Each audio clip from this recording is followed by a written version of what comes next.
Donc Benjamin m'a fait une transition toute trouvée puisqu'il a parlé de jeux vidéo sur Facebook.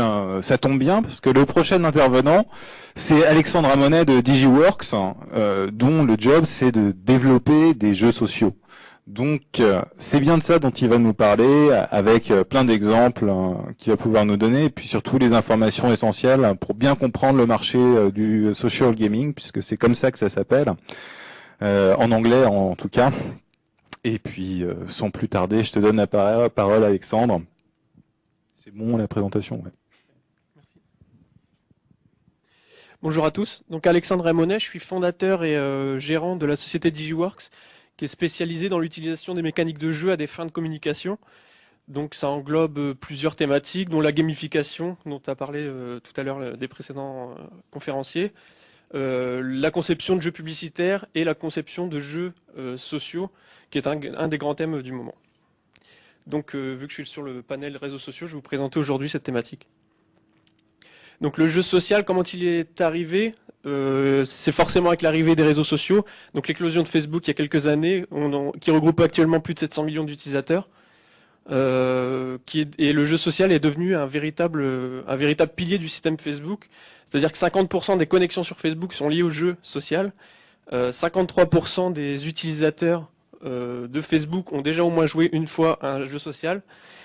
Et c'est devenu un tel phénomène d'ampleur pour Facebook qu'ils s'y attendaient pas, qu'ils ont développé la monnaie virtuelle Facebook Credit qui rentre en action cet été d'ailleurs, puisque Facebook veut tirer parti de ce phénomène en ponctionnant 30% de commission sur tout l'argent en fait qui est généré par ce type de jeu. Donc qui représente à peu près un marché de 2,2 milliards d'euros en 2012 de prévision.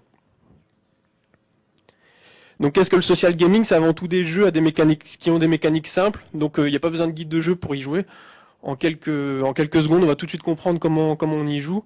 Des sessions de jeu très courtes, c'est-à-dire que 65% des sessions durent moins de 30 minutes, donc on est très loin des sessions de jeu qui durent des heures, etc. Et surtout, la particularité première du jeu social, c'est qu'il utilise le graphe social des utilisateurs de Facebook, ce qui en fait justement tout son potentiel viral et ce qui explique les chiffres que je vais vous présenter juste après. Donc là je vous donne un petit exemple de un jeu, un des plus populaires jeux social, Cityville. Donc on voit des jeux assez colorés, assez fun, avec le graphe social qu'on peut voir en bas, avec les amis qu'on va pouvoir interagir pour pouvoir avancer dans le jeu. Donc quelques records sur le social gaming. Le tout premier Cityville qui a atteint les 100 millions d'utilisateurs en 41 jours. Donc c'est assez impressionnant. Et le tout nouveau jeu aussi du même éditeur, Zynga, qui en 13 jours a atteint 35 millions de joueurs. Donc c'est un jeu qui vient de sortir. Et donc ça c'est la stat d'avant-hier, 35 millions d'utilisateurs, alors qu'il a été lancé il y a à peine 2 semaines. Donc on se rend plus compte encore du phénomène quand on compare au marché du jeu vidéo classique. Pour comparer avec Wii Sport par exemple, que beaucoup d'entre vous doivent connaître, ça a généré 77 millions de ventes dans le monde, alors que le Cityville par exemple a généré plus de 100 millions d'utilisateurs mensuels. Donc Wii Sport sur le console c'est de la vente, donc c'est un peu différent. Mais sur le jeu social, c'est le nombre de joueurs mensuels, c'est-à-dire que c'est pas le nombre de joueurs au total qui ont joué au jeu, c'est le nombre de joueurs qui sont venus pendant un mois coulant. Donc on a vu qu'il y avait des chiffres assez impressionnants au niveau du social gaming. On est en droit de se demander qui peut jouer à ce type de jeu et qui représente une telle masse de joueurs. Donc quand je vous parle de joueurs, je pense que beaucoup d'entre vous ont eu cette image en tête du joueur peut-être un peu boutonneux qui va manger des chips et puis du Coca-Cola pendant toute sa nuit pour faire ses sessions de jeu. Or le joueur de social gaming est un casual gamer, c'est-à-dire des personnes comme tout le monde qui vont jouer que quelques minutes par jour, comme je vous disais tout à l'heure, et qui sont vraiment tout public. C'est-à-dire que le joueur de social gaming est en majorité féminin, 55% de femmes, et un âge moyen de 30 ans, donc pas du tout adolescent. On a une grande partie des utilisateurs des jeux sociaux qui ont plus de 30 ans d'ailleurs, jusque 49 ans, même des 50 ans et plus. Donc c'est assez large.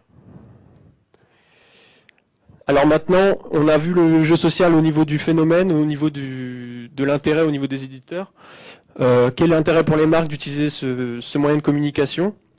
Donc il y en a plusieurs. La collecte de données. Tout d'abord, avec le jeu, on va pouvoir récolter des informations sur les utilisateurs, que ce soit des informations personnelles.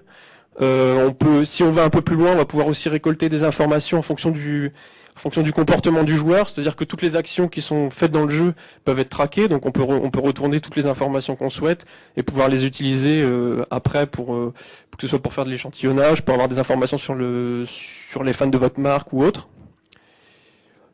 Au niveau du recrutement, comme je vous disais tout à l'heure, un des principaux facteurs du succès du jeu social, c'est justement qu'il utilise le graphe social. Donc c'est un des outils très intéressants pour recruter des fans. Donc vous créez votre page fan, vous allez vouloir recruter des fans. Donc on va utiliser le jeu pour pouvoir, grâce à son potentiel viral, pouvoir recruter de nouveaux fans sur votre page Facebook, comme disait Benjamin tout à l'heure, par exemple en l'incluant sur une page directement. On peut obliger la personne à devenir fan pour pouvoir participer au jeu. Alors ensuite, vous avez recruté une masse d'utilisateurs sur votre page. Vous avez plusieurs outils. Sébastien en a très bien parlé tout à l'heure. Donc community management. C'est un des outils pour animer, pour fidéliser et pour apporter de la nouveauté sur votre page. Vous allez pouvoir apporter du contenu, donc des photos, des vidéos, genre de choses qui vont permettre d'engager les utilisateurs. Mais il y a une chose qu'il faut bien garder en tête, c'est que les utilisateurs de Facebook viennent avant tout pour se détendre. Ils viennent le soir pour discuter, échanger avec leurs amis. Ils sont dans un contexte plutôt apaisant. Et au niveau le social media en soi a révolutionné aussi un peu la manière de communiquer, c'est-à-dire que si votre page Facebook, vous ne faites qu'envoyer des signaux sur les nouveautés de votre marque ou donner que des informations sur vos produits, ça va pas du tout intéresser les utilisateurs. Pour ça, il y avait le mailing avant et c'est pas le but d'une page fan. Donc en comprenant bien la psychologie des utilisateurs qui arrivent sur Facebook, si vous voulez au mieux les capter et au mieux les engager, les marques qui fonctionnent le mieux, c'est l'utilisation de contenu ludique, qui convient parfaitement à ce type d'utilisateurs et au moment à laquelle ils sont présents sur Facebook. Donc les différentes solutions de jeu qui peuvent s'offrir à vous dans l'utilisation du jeu social. Donc c'est défini en fonction des objectifs que vous pouvez avoir. En fonction du public aussi qui est fan de votre marque, donc ça peut, selon les marques, on va avoir des profils un peu différents, forcément. Le premier niveau de jeu, ça va être les jeux concours qu'on peut retrouver également sur les sites internet classiques. C'est un des leviers. Donc là, c'est le premier niveau de jeu, des quiz, des modules ludiques qui vont permettre d'engager les utilisateurs. Les principaux avantages, budget limité. Forcément, on est sur quelque chose de beaucoup plus léger. Une animation récurrente, on va pouvoir en lancer régulièrement. C'est des mécaniques qu'on peut réutiliser sans trop de soucis. Et puis qui sont rapides à mettre en place parce que, comme je vous disais, c'est assez léger, donc on peut en produire régulièrement. Les désavantages, forcément, une durée de vie limitée, mais c'est pas le but n'est pas que ça dure des semaines non plus, car sinon ça fonctionnerait pas. Et souvent, vu qu'on on est sur l'utilisation de mécaniques ludiques, mais vraiment de premier niveau, c'est-à-dire que vous n'allez pas amuser un utilisateur non plus avec ce type de jeu. Donc la dotation, l'utilisation de dotation est quasiment souvent obligatoire, voire très conseillée pour pouvoir fonctionner.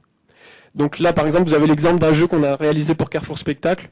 Donc c'est une mécanique simple où vous lancez la roue et puis vous avez des lots à gagner et ça vous permet peut-être de remporter des lots. Donc avec cette opération-là qu'on a lancée en mai, on a eu des résultats assez satisfaisants avec 37% de viralité en intégrant justement certaines mécaniques qui utilisent le graphe social et 54% de fans recrutés. Donc la base de fans a été développée de façon conséquente. Ensuite, un niveau de jeu un peu supérieur, je vous donne l'exemple de Trident. Là on utilise des mécaniques de jeu un peu plus complexes. Donc là on est quasiment sur du Tetris, c'est du puzzle smash en fait. Donc on utilise là pour le coup des mécaniques un peu plus complexes, donc ça demande aussi une expertise plus complexe et des personnes qui connaissent mieux les mécaniques de jeu, donc des vrais professionnels du game design. Les principaux avantages, c'est qu'on va plus loin dans l'expérience utilisateur en termes de ludique. Et puis les mécaniques virales plus développées, c'est-à-dire que par exemple, vu qu'on a un jeu de profondeur plus importante, on va pouvoir intégrer par exemple des bonus dans le jeu qui seront débloquables contre certaines actions. Par exemple, plutôt que bloquer l'utilisateur avant l'arrivée du jeu, l'obliger à être fan avant de participer au jeu alors qu'il l'a pas encore vu, si vous voulez éviter les frictions, on va inciter plutôt le joueur à devenir fan en échange d'un bonus qu'on va lui offrir dans le jeu. Donc par exemple la possibilité pour ce type de jeu par exemple de pouvoir casser une ligne qui peut l'embêter ou ce genre de choses quoi.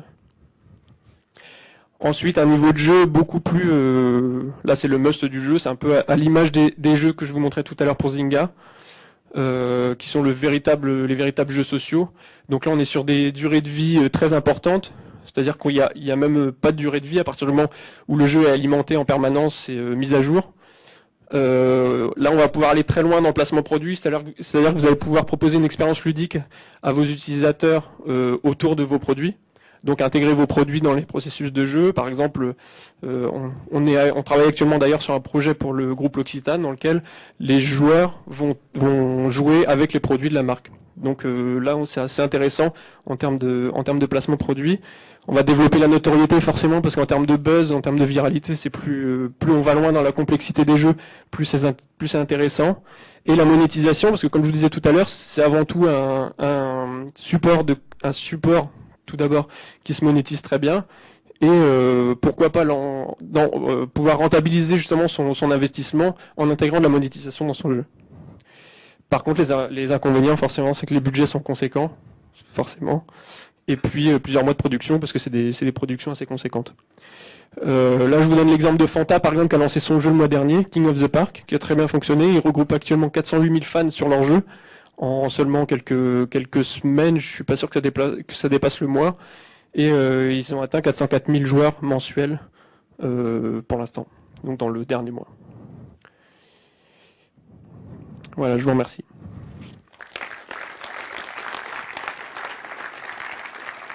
Avec un parfait respect du timing, j'adore ça en tant qu'animateur des tables rondes.